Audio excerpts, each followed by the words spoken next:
This is Mishmash, a weekly conversation where we try to unjumble an important and sometimes under-the-radar statewide story that affects you. I'm Cheyna Roth. And I'm Zach Gorchow. Cheyna, when it comes to news and state government, everyone is focused on the budget stalemate, but today we're going to focus on what I think is the biggest story in state government that no one's talking about.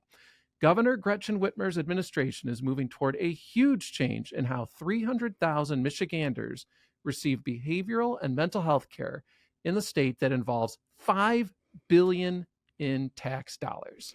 Yeah, so on August 5th, the Michigan Department of Health and Human Services opened up for bid the responsibility of managing the providers of behavioral health services through Medicaid.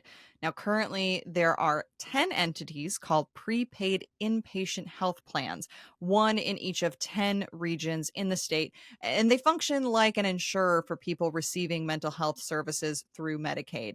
They monitor the actual providers of care to assure Medicaid funds are used in compliance with laws, regulations, and contracts. And Cheyna, we should tell people there's a lot of alphabet soup in this episode. Indeed. People are going to hear the acronym PIHP. That is that prepaid inpatient health plan you just referenced. So overall, this involves care for people experiencing a crisis, adults with serious mental illness, children with serious emotional disturbances, and others. This specialty care is often the only option for people and families facing the worst situations. But for years, critics have questioned the efficacy of having one entity with a monopoly as the de facto insurer in a given region and whether that's the best way to provide care. Leading the charge on the rebid of this process is Elizabeth Hertel. She's the director of the Michigan Department of Health and Human Services, or alphabet soup time, DHHS. We asked her why she's initiated this change, and here's what she said. Right now, we are looking to strengthen our CMH systems, and in order to do that, we're doing a procurement on the managed care entities that make the payments to the providers. We're reducing the number of regions so that people are able to get services regardless of the county that they're in and give people choice in who their payers are. The deadline for organizations to submit bids is September 29th, with a goal of having the new system in place by October 1, 2026. And Cheyna, the opposition to this change is strong. No surprise, the incumbent plans that hold the contracts are opposed, but so are the county mental health agencies that provide the care, the Michigan Association of Counties, the Michigan Catholic Conference, a variety of unions who represent the workers administering the care, and others. We asked Hertel about these concerns, and here's what she said to that. We listened to the concerns that were raised to us. We had asked people to give us feedback through a survey before starting to draft this RFP. And we heard things like transparency is important, accountability is important. We wrote all of those things into the RFP to make sure that entities are subject to the same types of requirements that our public entities are. We believe this will actually bring more public accountability because currently, of the 10 PIHPs that we currently have in the state, none of them have an advocate or consumer voice on their board.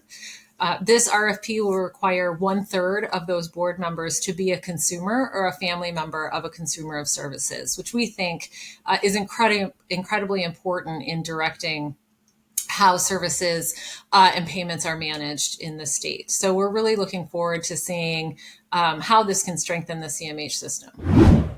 Zach, does the legislature have a role here? We all know they like to get involved anytime there's anything involving tax dollars. No, they don't. And that's why I think this issue tops all the other stories at this moment about inertia in the legislature. The Whitmer administration has total control when it comes to contracting out state services. So whatever it decides to do here is what's going to happen. I don't see much happening in the legislature right now on the magnitude of this, redirecting billions of dollars and altering service delivery for 300,000 people.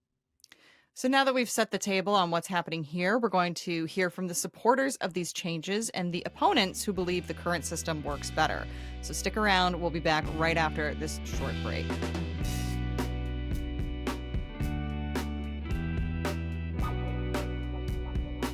Welcome back. I'm Zach Gorchow. Joining us now is Dan Cherrin. Dan leads several behavioral health organizations, including the Michigan Behavioral Health and Wellness Collaborative. a group of mental health care providers in Southeast Michigan. Dan, welcome to Mishmash. Zach, Cheyna, thank you so much for having me on. Appreciate you talking about this issue. So, Dan, the organizations you lead are supporting the move by the state to put new organizations in charge of the oversight of mental and behavioral health care at the local level. Why is that? Well, the organizations I represent are all behavioral health providers throughout the state of Michigan in all 83 counties. The My Care Council and the My Behavioral Health and Wellness Collaborative and the Michigan Association of Substance Addiction Providers. And each of those organizations support the state's efforts to make this system of care more accountable and more efficient. Right now, there are too many layers in providing behavioral health services in the state of Michigan, and there are too many conflicts of interest.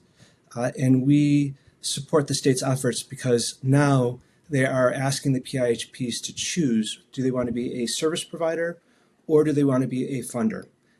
And that's what we support. We want them to make a choice. And so there aren't those conflicts of interest that arise with the funder is also the gatekeeper in terms of holding the referrals, the contract, creating the contracts, setting the rates, and interpreting the laws. So Dan, these changes seem to involve how the billions of dollars the state receives from the federal government flow to the local mental health agencies. There's 46 of them across the state. How does that improve care to address this sort of middleman, so to speak? So when the legislature appropriates funds for behavioral health, it goes to the 10 PIHPs. Those 10 PIHPs then contract with the 46 CMHSPs, who then contract with the different community mental health providers, many that people in the communities know, the nonprofits that have been servicing for years, if not hundreds of years, decades. And so if the state is changing the way that, limiting the number of PIHPs, it is removing the layers that those funds have to get. So my providers will tell you that the legislature appropriates the funds and they get all the scraps. So right now, the PIHPs, some who are also CMHSPs, so they're providing services and the funders, are providing services. They're acquiring real estate to provide the care in, some indirect, directly across the street from the community mental health providers. They're taking staff away from our providers, paying up to $20,000 more than a nonprofit provider can pay. And so all that money is being kept at the top and not getting to the providers to actually provide the care. At the same time, the PIHPs or CMHSPs are setting the rates that the providers can charge for the care.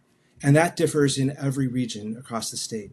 And so what the state is doing is they're creating standardized level of care and creating a more efficient system of distributing those funds and ensuring it's getting to the community level. Can you share with us a sort of like real world, maybe specific example of how the current system is falling short? Let me first start with administrative burdens. Each nonprofit contracts with their PIHPs who are asking them to do different trainings, different audits. And so a lot of these providers are providing services in multiple counties, in multiple communities. And so they have to be providing, doing the same audit that they're doing in one county for another. They're interpreting the laws differently and have to dedicate staff to interpret how that PIHP is interpreting state policy. The staff have to sit for different trainings that the different PIHPs require, and each PIHP requires different ones, and there's no consistency. So a lot of staff time is being dedicated to administrative time when it should be dedicated to focusing on people in the community. So that's one. People get into behavioral health. They're not in it for the money. They're in it to make a difference in people's lives, and that time is being taken away by doing administrative work. And so that's one example. Another example is that the PIHPs are the ones referring cases to the providers. And so people don't have a choice when they go for care. They have to get care by zip code. And the providers will, the PIHPs will, so when they call, that call gets directed to a call center or to the PIHP, and they'll direct that person to the different provider. But sometimes there's a lull in the time that someone calls to when they actually have a need. So when you're talking about people who are facing addiction, sometimes that could be up to 48 hours. Sometimes that could be more than a week. And for many people who are facing addiction, that's way too long to get their foot in the door to get the care that they need. So, Dan, you talked a little bit about inefficiency or money, the scraps getting down to the providers. But we've heard from the county mental health agencies who say that the current structure has less overhead than what would happen if you go to a model where private companies or nonprofit corporations are taking on this role of the prepaid inpatient health plan, or PIHP, the sort of regional insurer, so to speak. What do you say to that? I would say ask them to show you their budget and look at their reserves. Look to see how much cash they have on hand and how much they've been distributing to the providers in the network. Many of our providers don't get paid until the end of the year, when the PIHPs look at their budget and see how much money they have left. And then whatever they have left, they give to the providers. And so there is lots of overhead, and our providers will argue that their overhead goes to staff. They have a lot of administrative staff. They're hiring staff away from the providers to provide this direct care. And competition is great, but fair competition is what's important. So a lot of those funds are being kept by the PIHPs and not getting to the provider level. There are some PIHPs that owe millions of dollars to providers for services that they were approved for at rates that they were set, but the PIHPs are just not paying them. So they have the money, they have the reserves, and they're just not passing that money along. And in addition to that, it's like going to an insurance company. They're making it difficult for the providers to get paid because they want to see, they're asking our providers for their financials so that they can see, well, you're not really hurting financially. You have all this money. But many of our providers do more than just behavioral health. They also provide services for veterans, for housing insecurity, for food insecurity, for many other areas other than behavioral health. And so they're trying to play games with the providers so that they don't have to ultimately pay them the funds that they're ultimately owed.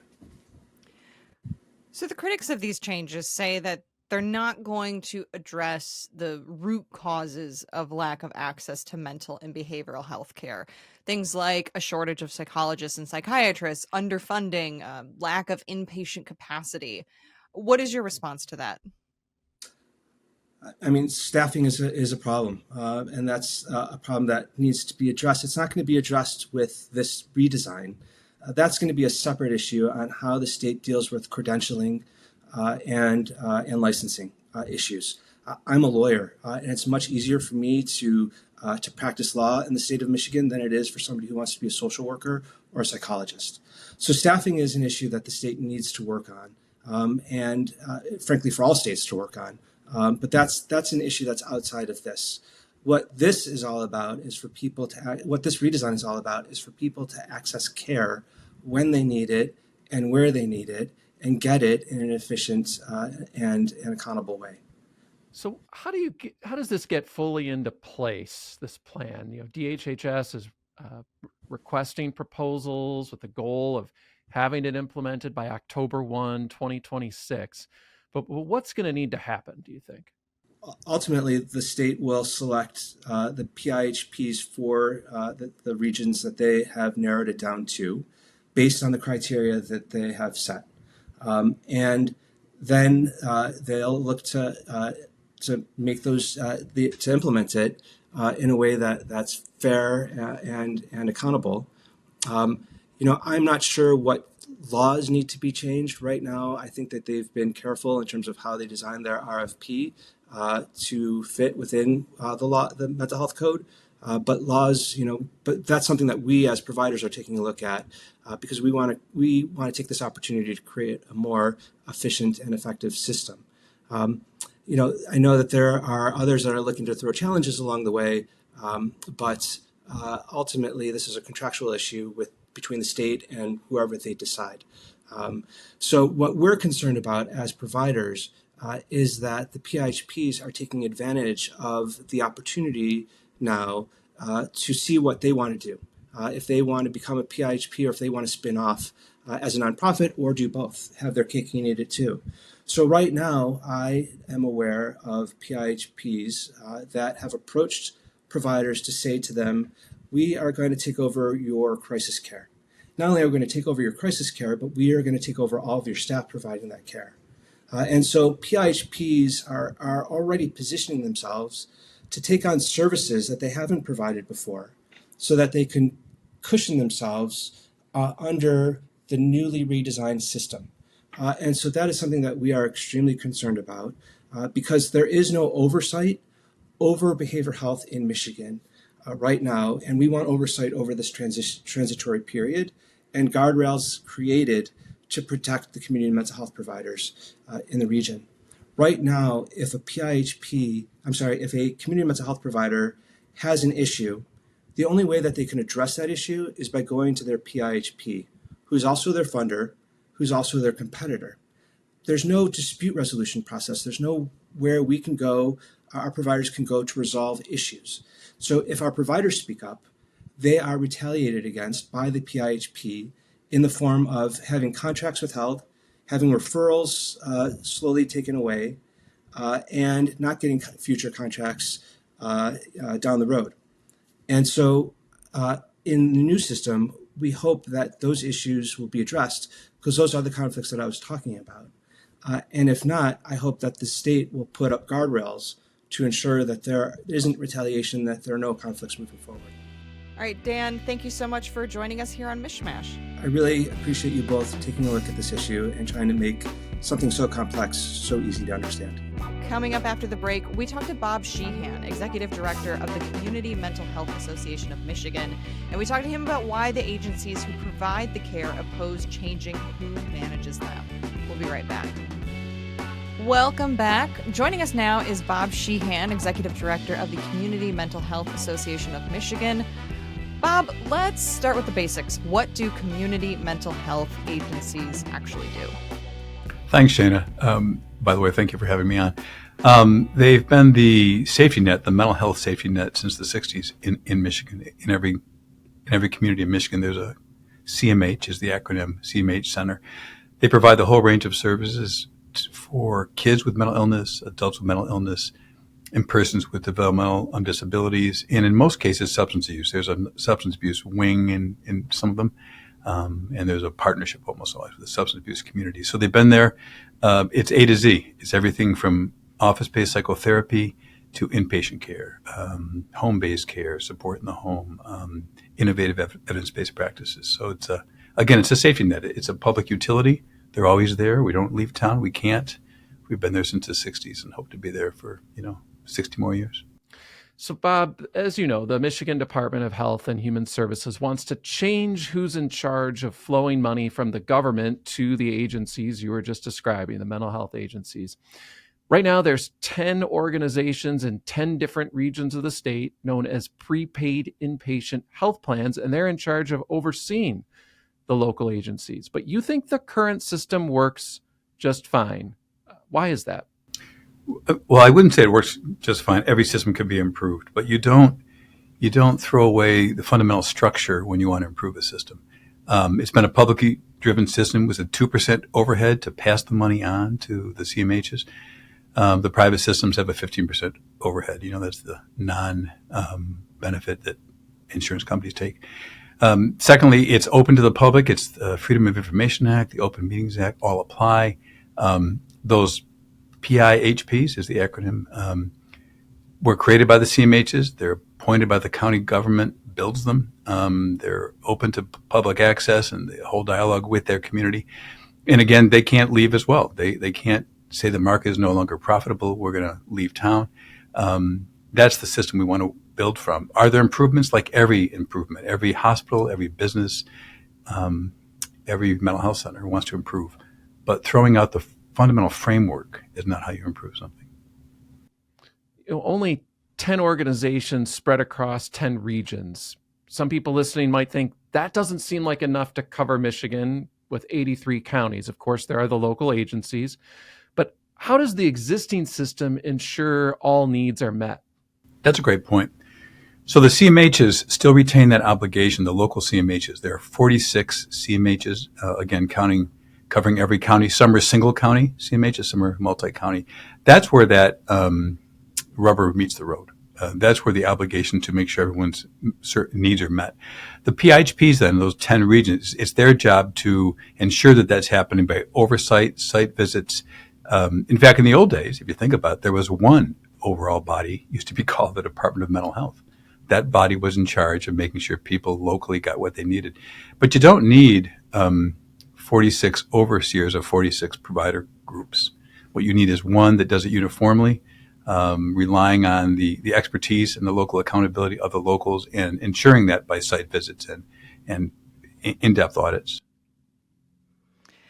So you've heard the criticism of the existing program that the system doesn't provide enough options or capacity, that having these regional entities governed by the very agencies they oversee leads to inefficiency. What is your response to that? Yeah, it's a great point. The efficiency of that 10 region system is, again, it's a 2% overhead charge, about the smallest we've seen anywhere. And there is a lack of uniformity. We've been working with the state over the last several years. Let's make this more uniform. Let's agree on that uniformity. There's a uniformity of Medicaid benefit for sure across the state. People know that. But you might have in one town an innovative practice that's not published and that's not used someplace else. And you want to do that. So dissemination of innovative practices is key. I tell people, though, uniformity has a cost. In other words, if I'm told to do it a certain way, yet I have an innovative practice, I won't be allowed to use that practice, right? Because it's not uniform. So you have to have uniformity balanced with innovation. I think the biggest concern that we hear, and it was actually borne out in the survey the state did a few weeks ago, and they found that the biggest concerns people had were workforce and funding. They felt the workforce shortage was actually, as you said, tying down the options people had. So that someone would say, I need to see a different therapist. And they would say, well, the number of therapists are thin. The workforce shortage is probably the deepest I've ever seen in 40 years. And that's across the board. That's from psychiatrists, nursing, social work, psychologists, and what are called direct care workers that work in people's homes. I talked to one of our members just recently. He had a master's in social work position open for 7 years. It's that kind of a gap, especially in the rural parts of the state. The second concern people raise is one of funding, is that the financing by the state has been at times strong and many times not. The last 2 years, in fact, the state sent out $200 million less than was in the appropriations. That's a big deal. And so when people complain about, I can't get my son or daughter in or myself in, or I can't get 24/7 without waiting, it's because of the workforce shortage and the financing problems. Again, neither of which will be solved by moving the system to a private insurance company. Bob, you and other critics of what the state is seeking to do have labeled it a privatization of mental health care, but the state's request for proposals says applicants must be nonprofits. So how is that a privatization? Great questions. In Michigan, some of the largest insurance companies in the state are nonprofits. Blue Cross and Blue Shield, Priority, HAP, McLaren. So those can all bid. I tell people this, it's not, mom and dad's insurance company is a nonprofit that does a bake sale on the weekends. These are large corporations. And we found that their overhead is just as high as the for-profits. They have a small difference because there's not a profit built in, but they're still right around the range of 15% is taken off the top. In Michigan, that would be a $500 million loss immediately. The budget for the mental health system in Medicaid in Michigan is $4 billion. So that difference, that 13% difference is over $500 million. That's a big deal. I think and that's why consumers, persons we serve, are coming out more and more saying, I don't want my care moved to that kind of a model. I want a care that is based on an appropriation by the state, hopefully stronger, and where the organization is committed to my wealth and health and welfare, not to the wealth and health and welfare of somebody who owns us, even if it's a nonprofit insurance company. You've said the way the state has structured this bidding process means the existing regional plans are out, that they cannot bid.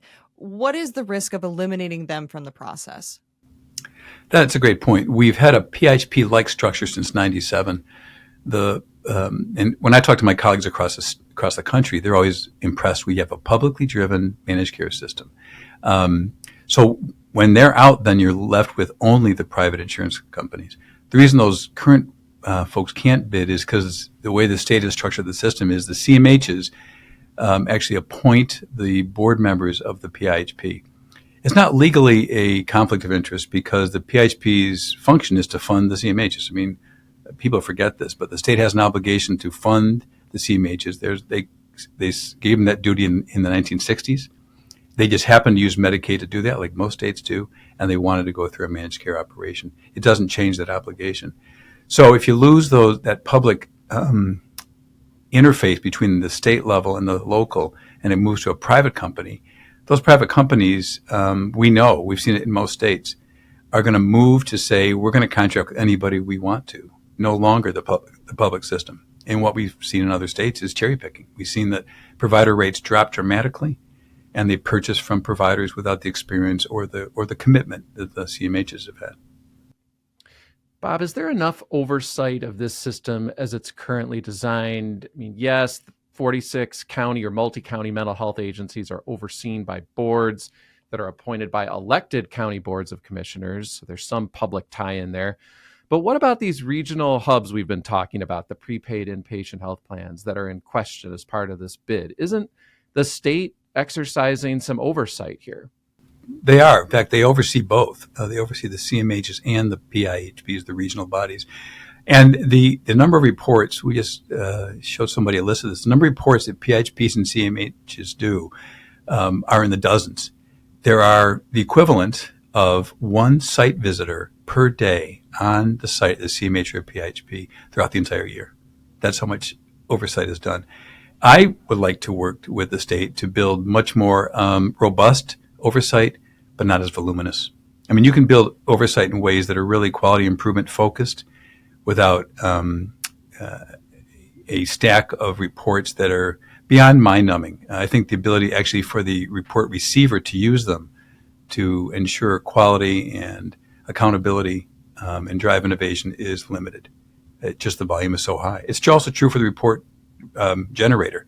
Our staff spend an awful lot of time generating reports, which really we'd like to work with the state to thin that out and make it much more focused. Bob, thanks so much for joining us on Mishmash and helping to illuminate this issue. Thanks much. Thanks for having me.